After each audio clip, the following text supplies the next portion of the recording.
Hi hello అండి. Welcome back to Gokul vlogs. మీతో ఇవాళ నేను ఒక హ్యాపీ మూమెంట్ షేర్ చేసుకుందామని వచ్చేసాను. అదే Vijayalakshmi book stalls. Vijayalakshmi book stalls అని మనం న్యూగా ఓపెన్ చేస్తున్నామండి. 24th ఈ మంత్న ఓపెన్ చేస్తున్నాం, బుధవారం రోజున. సో మీరందరూ కూడా రావాలని నేను మనస్ఫూర్తిగా కోరుకుంటున్నాను. ఈ బుక్ స్టాల్లో చాలా వెరైటీస్ ఉన్నాయండి.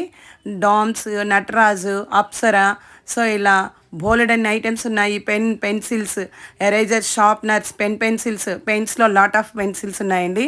ఇంకా మీకైతే చాలా చాలా వెరైటీస్. బుక్స్కి వచ్చేలోపు రూల్డ్, అన్రూల్డ్ నోట్బుక్స్, తర్వాత plain notebooks, copy writing, record books, rough note books, ఇలా చెప్పుకుంటూ పోతే ఒక్కటేంటంటే బోల్డ్ అని ఉన్నాయి. ఒక్కసారి మా విజయలక్ష్మి బుక్ స్టాల్ని విజిట్ చేయరా. నా వెల్ విషర్స్కి, నా ఫ్రెండ్స్కి అందరికీ చెప్తున్నాను, తప్పనిసరిగా మీరందరూ కూడాను ఈ విజయలక్ష్మి బుక్ స్టాల్ని విజిట్ చేయవలసిందిగా మనస్ఫూర్తిగా కోరుకుంటున్నాను.